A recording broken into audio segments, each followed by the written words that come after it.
Welcome to the Boomer Briefing Podcast, where we help you solve a critical business issue in 20 minutes or less. My name is Arianna Campbell. I'm a shareholder and the COO here at BoomerConsulting. And with me today is Stephen Pelosi, Practice Success Manager at Sage. Thank you so much for joining me, Stephen. Thank you for having me. Yeah, so today we are going to be talking about growing your firm's advisory services. And Stephen, I'm really excited to hear your insights around this and the role of technology and how technology plays a role in growing your firm's advisory services. But before we jump in, love for you to introduce yourself and tell us a little bit about your role at Sage. Absolutely. Yep. Well, thank you for having me again. My name is Stephen Pelosi. I work at Sage, and I primarily work with accountants, bookkeepers, virtual CFOs, trying to offer them accounting software for startup to enterprise clients, giving them the ability to scale their business and offer variety as well at the same time. And we have a consultative approach to understanding their businesses and making sure we are offering the correct services to make sure that their day-to-day operations run a little bit more smoothly. Yeah, that's fantastic. I like that you point out that it's a consultative approach. So that sounds like it's more of a partnership to work with them to understand. Absolutely. That's great. So with your solutions, how do you address the specific needs and pain points of your clients? Yeah, like I said before, we do offer the from startup to enterprise. So we do give that availability to bring a client that just started and open their doors and scale their business all the way to a large business. That's the goal, at least, right? we hope for all businesses to grow at some point, but we want to be able to facilitate that and offer solutions that can help that. And there's other things other than accounting software. We have fixed assets. We have auto entry, which basically minimizes the ability to have manual data entry for bills, receipts, invoices, bank statements, and have them import into your accounting software. We have Go Proposal for your Go Proposal needs for your clients. And then we also have a recent acquisition called Lockstep, which is now turned into Sage Network, and it offers automations for AR and AP. That is quite a broad suite of services. As you're working with clients to help address their pain points, what are some of the big points that you're seeing related to growing advisory services? I think that many people are finding a new way to adapt to cloud services and offering different ways of services for their clients. I mean, things are changing within small business. Most businesses prefer to have a cloud-based software where the accountant or the virtual CFO can be on there at all times just to make sure that their financial well-being is secured. So that is one of the challenges that I've seen where people prefer desktop software because there's more functionality.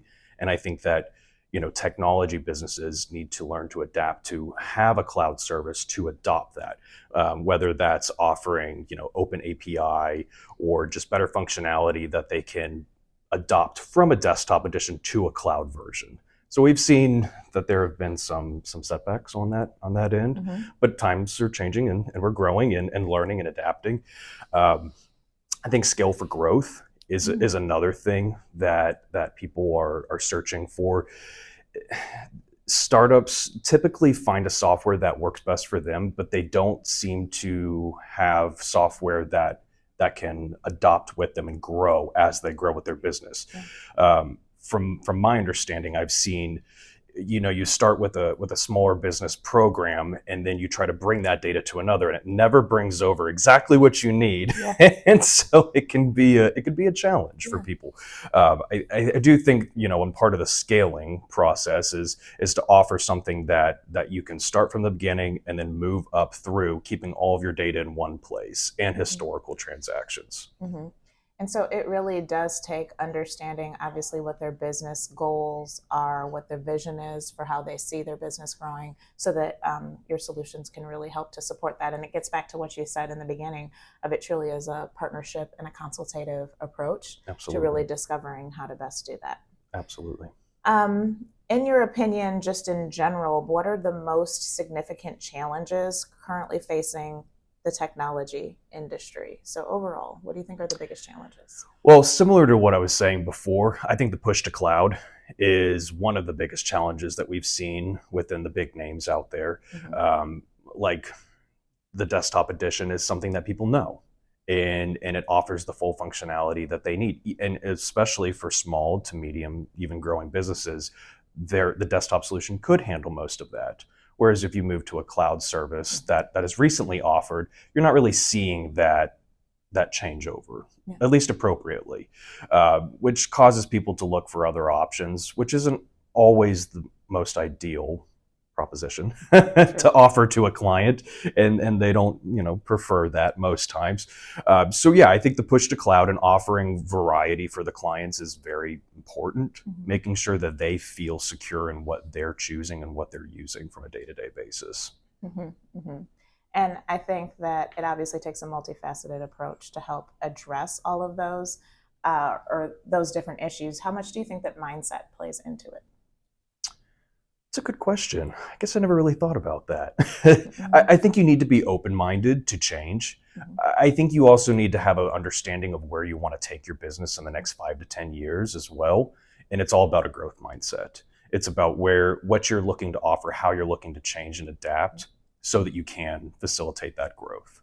I can agree with that. And I think that that's why it makes it all the more important for people to partner with their solution provider, because part of changing your mindset comes from having knowledge about what the tool can do. And, obviously being open-minded is one part of it, but it helps to really know what the possibilities are, right? Absolutely. And to talk to the person who actually knows that and is the expert at that and can have those conversations with you to start to paint that picture of what it could be. So I assume that you have conversations, that's part of a lot of your conversations. And we have ongoing conversations even after, say, post-sale, for example. We have customer success that we've recently brought on board to help explain the software, show them functionality. And it's funny because you get into certain portions of what you do in your day-to-day, say AR, for example, and you don't really explore other portions of the software. And there's so much more out there, but you don't know because you just want to get your job done. So we do offer consultative approach to making sure that they understand, every facet of the software itself so that they can make their jobs a little bit easier. I mean, bank feeds was one of the biggest things that we offered, and a lot of our client base had no idea. I'm like, well, come on over here. Let's show you this really quick. And it's changed. It's changed a lot for everybody. So they're very happy to see that. But again, you get into your portion where you know what you know and you don't really explore outside of that. So that's where our customer success team has excelled. I love that. So what do you envision for the future of technology within the profession? I think it's going to evolve to more automated tasks.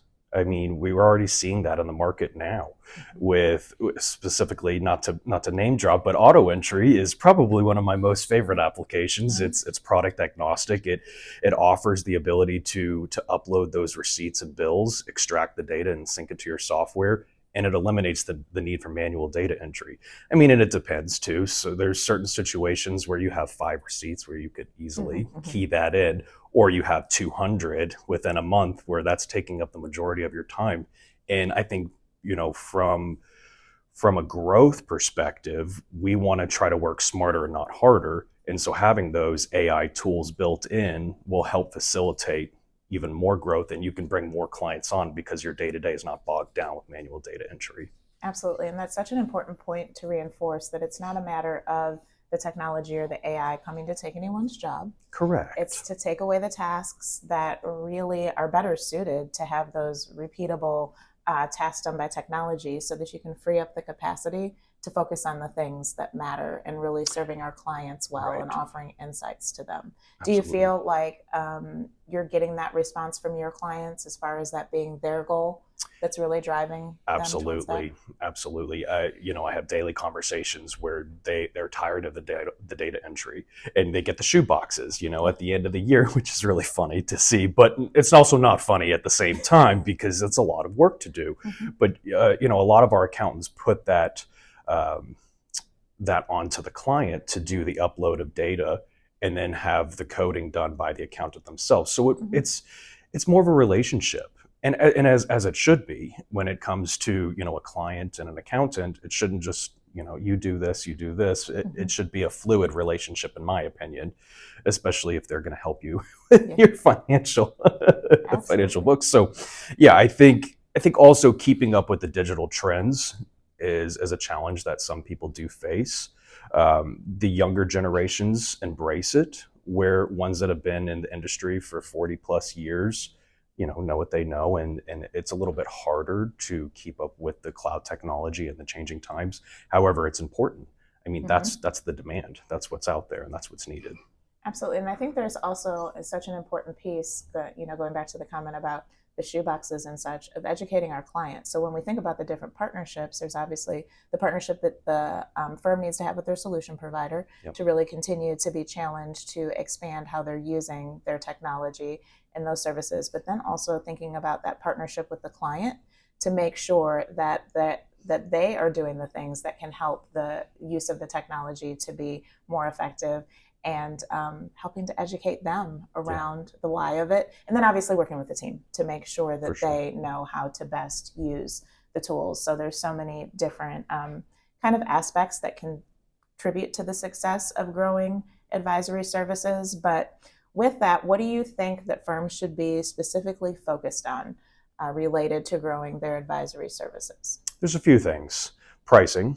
The pricing model, subscription pricing has become very popular.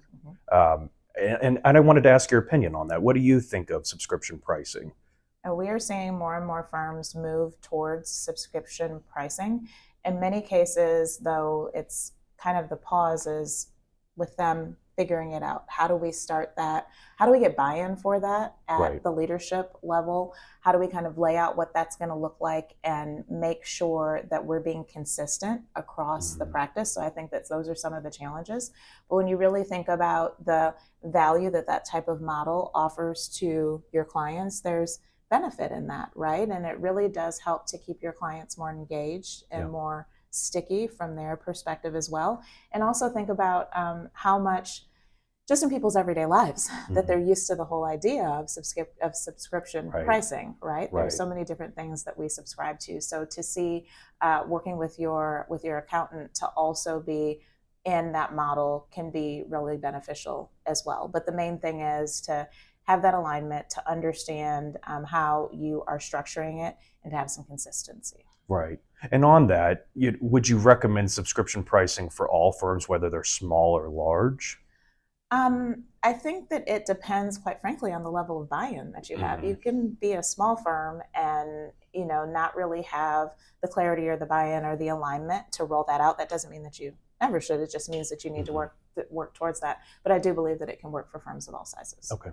Yeah. What are your thoughts on it? Well, a little different. I've talked to some smaller firms, and they do want to offer that, but they also don't want to be available 24/7 for their clients. I get that, but as a larger firm, I feel like that would be more easy to implement that because you would have more people there, more bodies, if you will, to answer those questions if needed, instead of a singular person being constantly on the go. So I've heard mixed stories about it, though I do think it is beneficial for the accountant in general to have subscription pricing.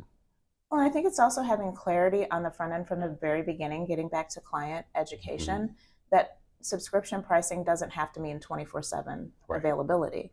So I think that sometimes that can be another one of the things that I said at the beginning can cause pause because there's lack of clarity.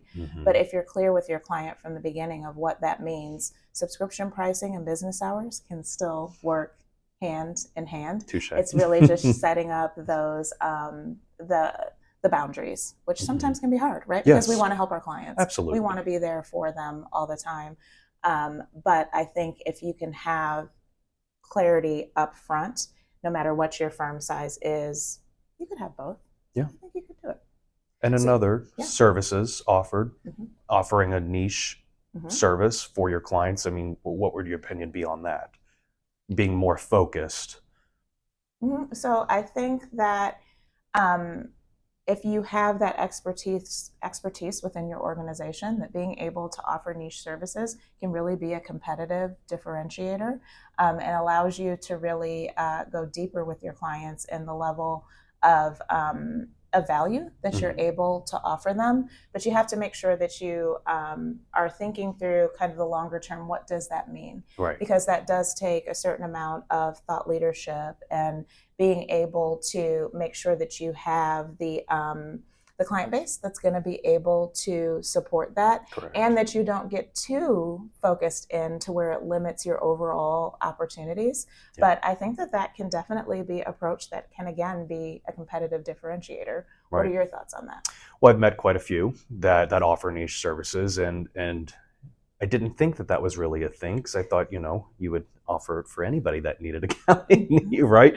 I've met some that do restaurants specifically, or transportation, which I found it very unique. So I did, implore a little further with them on what does that look like for you, and everybody had a different answer. So it is interesting to see, but that's why I wanted to raise the topic of offering niche services to differentiate yourself in the market, because there is a big saturation of accountants out there, and it's nice to be a little bit different, in my opinion. Well, and especially when we're looking at advisory services, differentiation is key. Obviously there is a place for being a generalist, and in many cases that's part of what supports your business. But more and more, the need to be able to specialize and really find a niche area to focus on, so that you can serve the restaurant, industry, and take that collective knowledge, provide those insights, provide that thought leadership, can really be what adds value to your client, because they're looking beyond, obviously, just the compliance items to really how can you help them in their businesses. So it's an interesting opportunity. Yeah, I think so as well. Yeah. So I love hearing your thoughts on all of these different things, and your insights that go beyond technology, and really thinking about how firms can grow their advisory services. So we really appreciate your time today. And for our listeners, if you enjoyed this conversation, we release new episodes every Tuesday morning.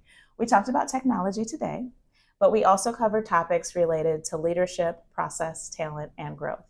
What all of these topics have in common is that they are crucial to your firm's success, and we also help you solve a critical business issue in 20 minutes or less. So if you like what you heard, please subscribe, and thanks for listening.